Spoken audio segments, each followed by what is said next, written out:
So, Gary, we've got this national team with several black football players who become national heroes. And at the beginning of each match, they, of course, took the knee in support of Black Lives Matter, and were vilified by much of the right-wing media, and the government refused to condemn the booing that took place by certain English fans. What did all of that mean to you over this, I suppose, quite intense summer in lots of ways? I mean, to me, it was a very good example. Gareth Southgate, starting with Gareth Southgate, when you see Labour particularly talking about a progressive patriotism and all that kind of stuff.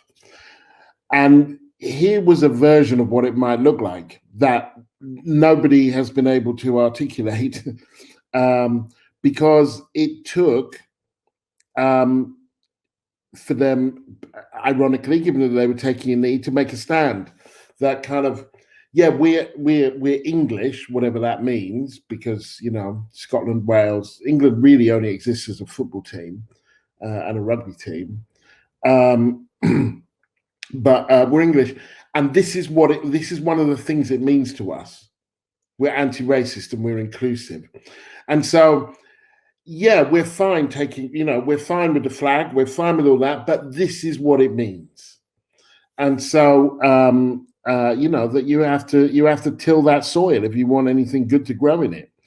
And so there was this, it enabled all sorts of people, including me, to really kind of engage with this and really root for them, because it had a meaning beyond itself, and it had a meaning beyond the kind of more banal and often very aggressive and reactionary nationalism that one would see associated with things like this. So it was a kind of masterclass, really, in what you have to do if you want people to engage with nationhood in a professional way. You can't just pull out a flag and say, we like this flag. If you're going to pull out a flag, you're like, this is what this means to us. This is what it doesn't mean. You're going to make enemies as well as friends. You're going to stake out some progressive ideological terms. And I feel like that's what they did. And they did it in a very kind of unshowy way. I mean, they took the knee for it was like 5 seconds before a game. It was beautiful, I thought. But in each place, it took the debate from the sort of nonsense aggravation about critical race theory and all of that kind of divisive stuff that they were trying to do, and all these conversations or attempts to kind of smear people with the phrase white privilege and so on. It took it into your living room and said, the people who you will cheer, these are some of the values that they hold. I think a lot of people have seen how players like Raheem Sterling have been treated in the press. A lot of people have seen how Marcus Rashford has acted over the last year and a half. How long has this pandemic been going on for? Seemingly ages, trying to feed the kiddies. And for the team to collectively, say that they wanted to take a knee, a gesture which is super contentious right now, and then be hammered for it by their own fans and by the government and by the press, or certain sections of the press. I think for me as a Black Brit, I kind of rated them for it and was interested in the ethos behind the team, the things that they do on and off the pitch, mattered to me in a way that maybe I haven't really paid too much attention to football before, other than in international tournaments. But this team just sort of had, a nice camaraderie and a nice feeling behind them. So I was okay to be a bit footy mad for maybe 2 weeks before I returned to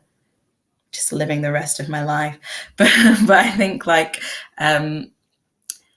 think Black Brits understand what they were up against, not just going into the tournament and the weight of it having been so long since we got this far before, but going into the tournament with not even like the full weight of your own fandom behind you, because you get booed before you actually start playing because of a choice that you've made.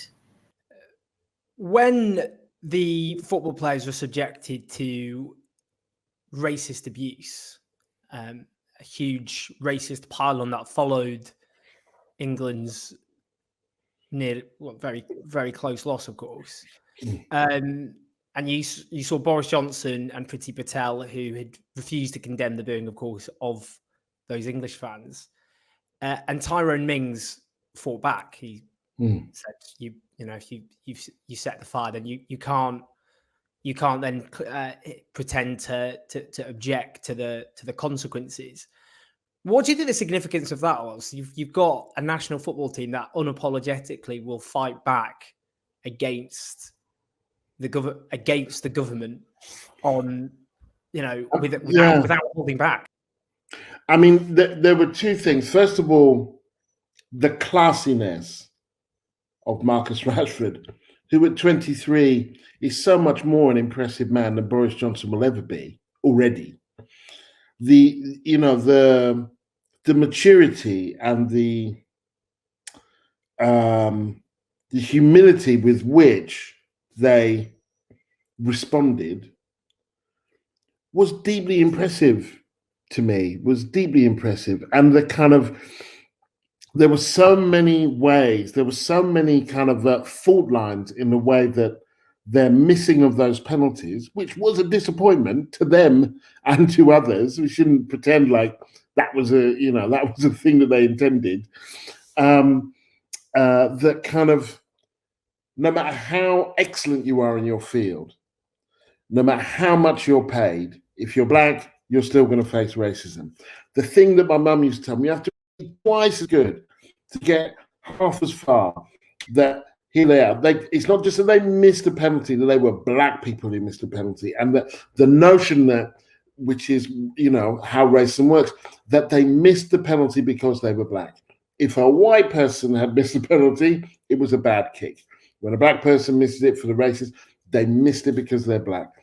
And then the kind of notion that they're not just taking the penalty for England, they're kind of taking it for all black people. So in some way, their missing a penalty reflects on everything else about black people, and the country. There were so many ways: the burden of representation, the need to be so much better just to kind of be average, the kind of racial signifying.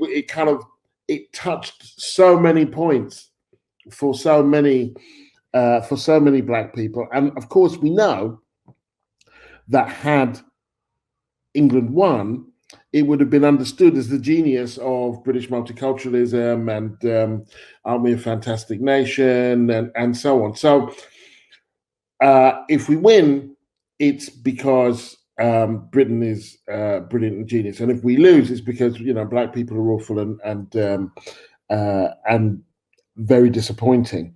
And so it speaks to so much of what is so wrong in the Britain's racial debate. And what we saw with Johnson and Patel and others was there's this tinder, right? There's this thing, British racism. There's also this thing, British anti-racism, which we've also seen kind of come to the fore as a response. There's this tinder lying around. And either you can put water on it, you can douse it, and you can say, we are going to do everything we can to make sure that this does not turn into a conflagration and burn the house down. That's what Gareth Southgate did. That's what Gary Neville did. Gareth Southgate, Gary Neville afterwards, and so many others. And then you've got Johnson and Patel, who were like, having a little smoke right next to the tinder and then flicking their stubs on it and seeing where it lands. Incredibly reckless, but also actually kind of genuinely speaks to their worldview, in which kind of, black people are pretty dispensable, and race is not an issue of the lives of people in Britain and the way that Britain is kind of configured, but just a kind of leverage point from which to kind of position yourself in some kind of ridiculous and kind of canny way? Well, first of all, I love Mings, and I love that he pointed out the obvious. I think, like, you can't play stupid all of a sudden and say that you don't know where this racism is coming from, when the whole point of the fact that they were kneeling was because we have already established that there is a problem.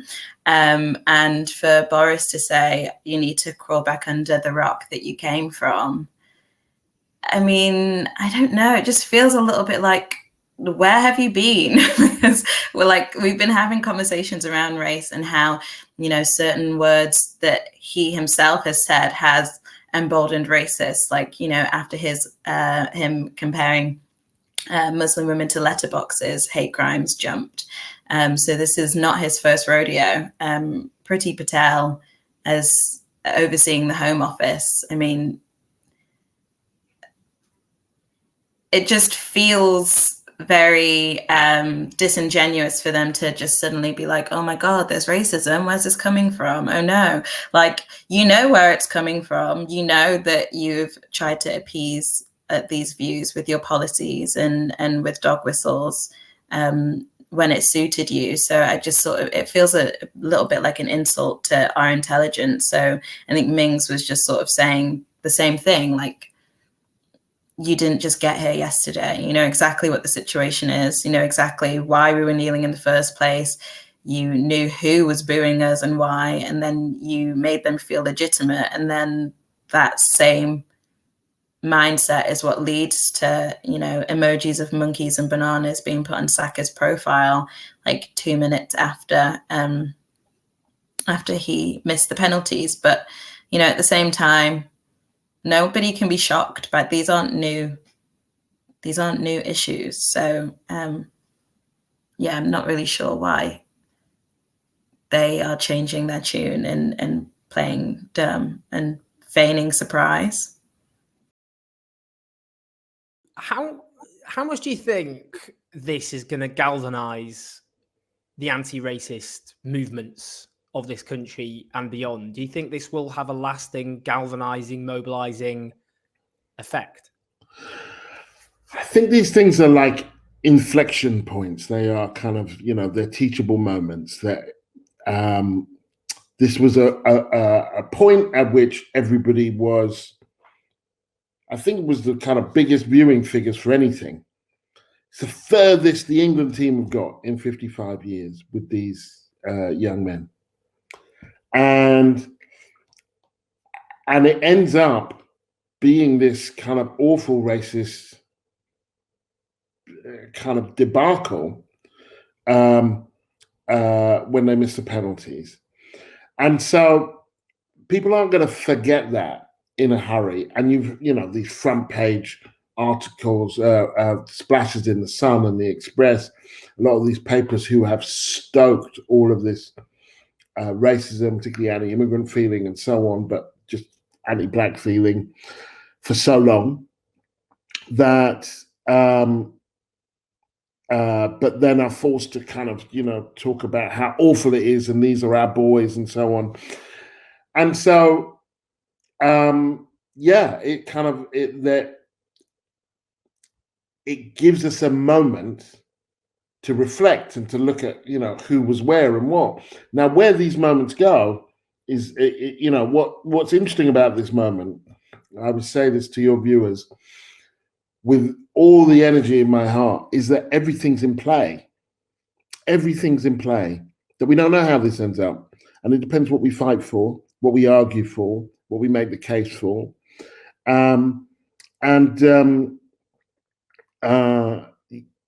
It could be that it's reduced in people's minds to racism is something that happens online with bad-mannered people and trolls who are just mean. Or it could be that we incorporate this into an understanding of what's been going on over the last, year or so, and we understand it as part of a system that in many ways is both it is endorsed from the highest levels, and that this isn't a one-off. It's actually, it's not a glitch in the matrix. It's the matrix. So there's everything to fight for in this moment. What's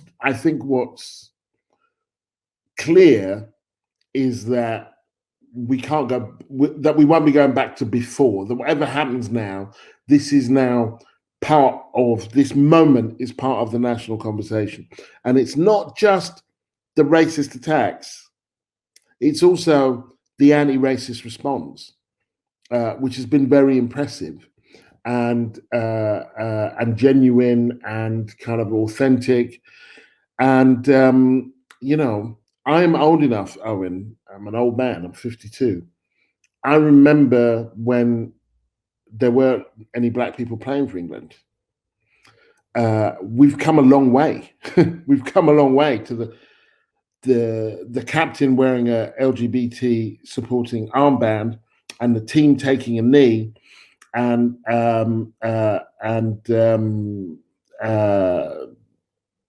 Marcus Rashford making the statement that he did, and so on and so forth. We've come a long way, and we didn't come there by happenstance. That was all about struggle, and that makes me hopeful, because it makes me think, well, where will we be in another 30 years? I mean, we need to live in hope and optimism at all times, I think. Otherwise, we'll just drive ourselves mad. I think in any sense of the word, from an anti-racist point of view, from a left-wing point of view, from a human decency, equality point of view, without hope and optimism, things just feel pretty bleak, and progress is kind of impossible if you don't dare to dream. But I mean, I wasn't really looking to footballers to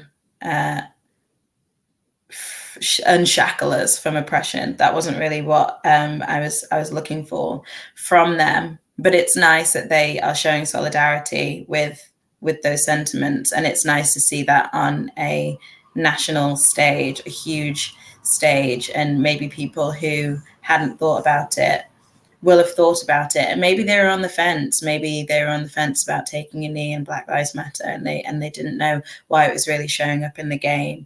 But you know, maybe now that they've seen what happens when 3 black players miss a penalty, maybe they're starting to understand a little bit more why you would need to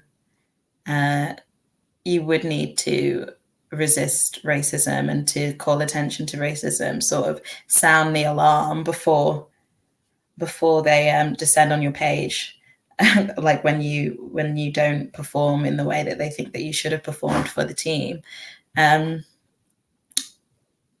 In terms of using this moment for hope and optimism, I think the reason why I wrote the article that I wrote was just because I feel like sometimes you need to seize upon opportunities to shift the narrative and change the narrative and to dominate the narrative, because I feel like the far right are very good at using moments for, you know, their own agenda. The whole run up to the tournament was like a really good illustration of like how they create mountains out of molehills and create, you know, conversations around wokeness and the culture war and blah, blah, blah, blah, blah. And that becomes so dominant and so loud. And we end up answering to that agenda rather than like sort of pushing our own forward. And I feel like, you know, when I woke up yesterday morning was when I wrote the piece.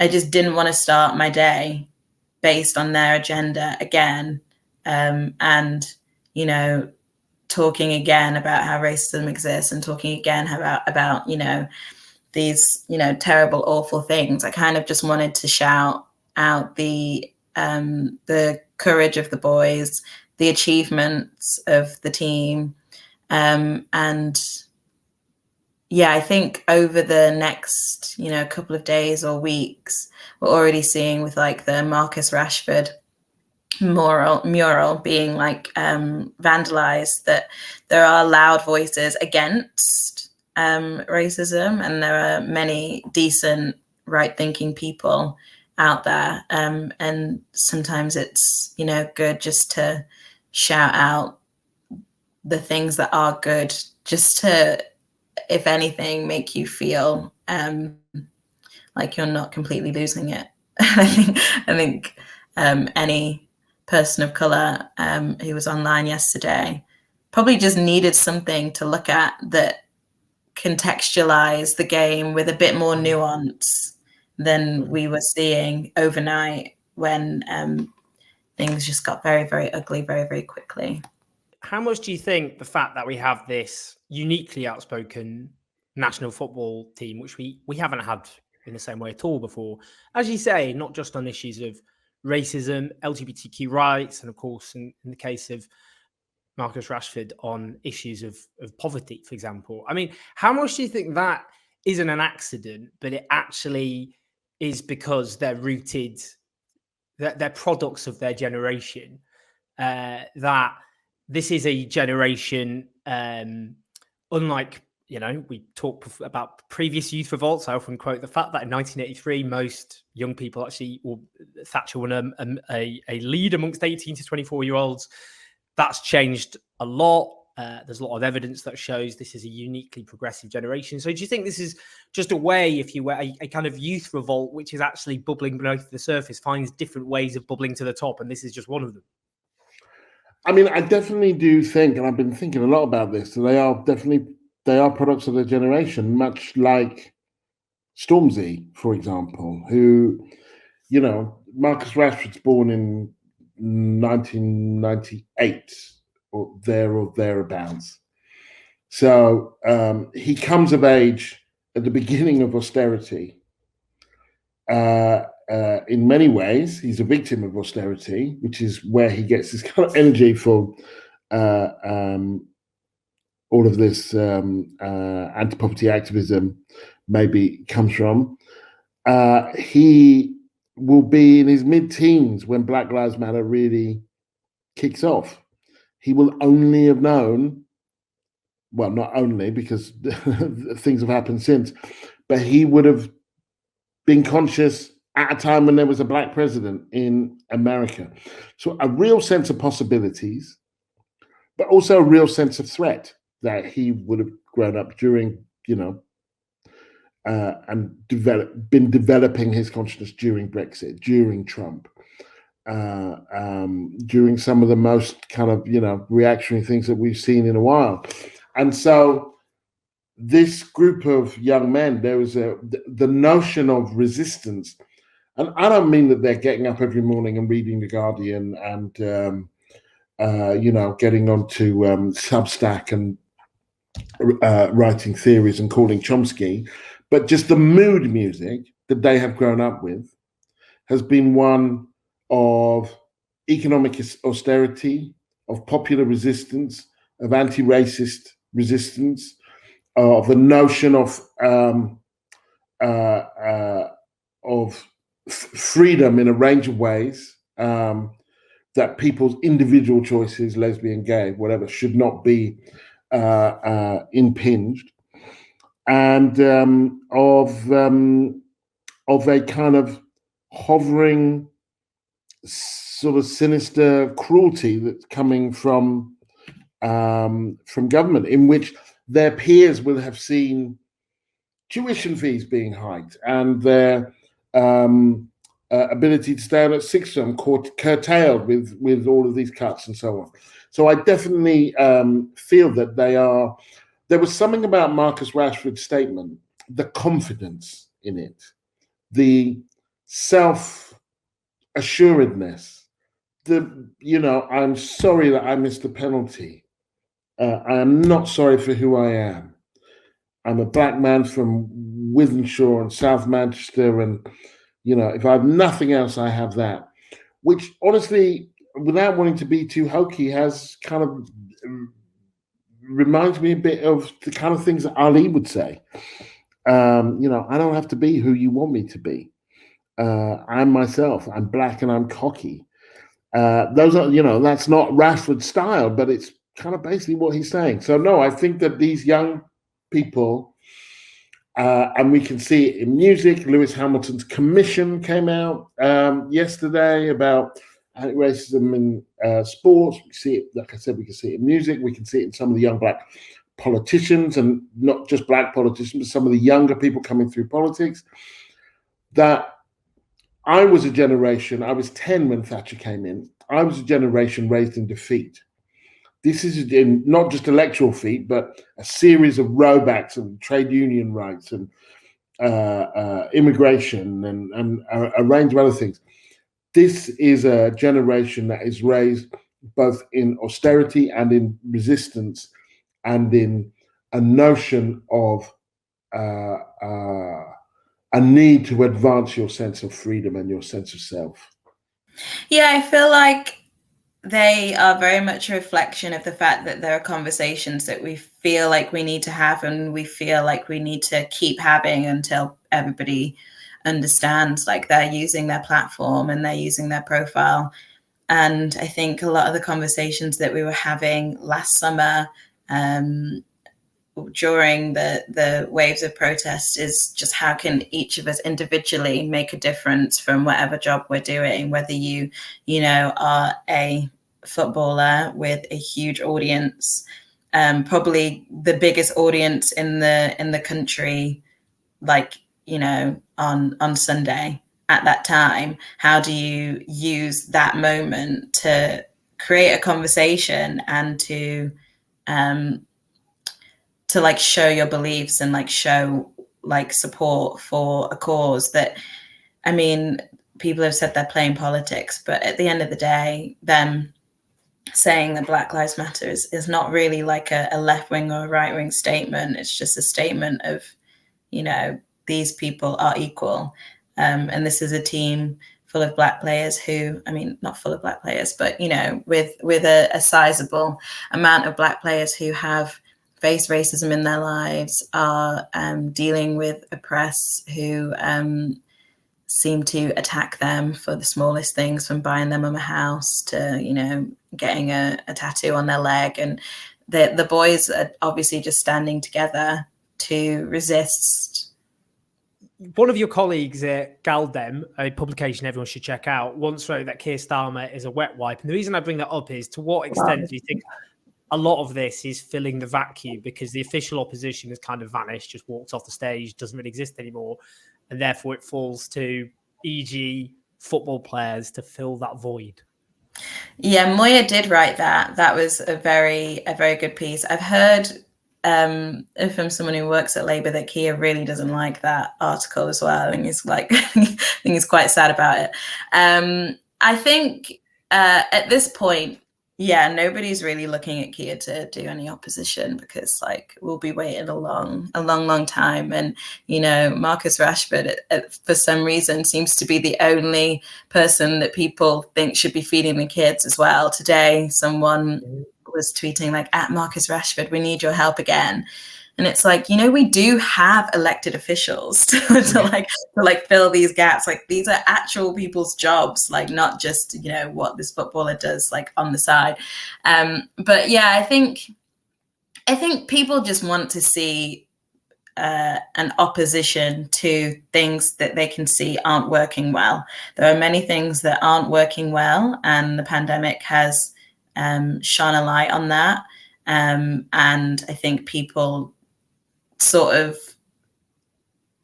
grabbed on to the team and grabbed on to the ethos of the team, because like they're saying things that make sense. Like they're doing things that make sense. They're saying things that make sense. It's not particularly controversial, what they've said and done, on the face of it, on paper. It's just they're just making very normal statements about equality. And Mings is just pointing out historically what Priti Patel has said. Like, it's all quite common sense when you just look at what has been said without it being, twisted or filtered through other various sources that have a very particular agenda.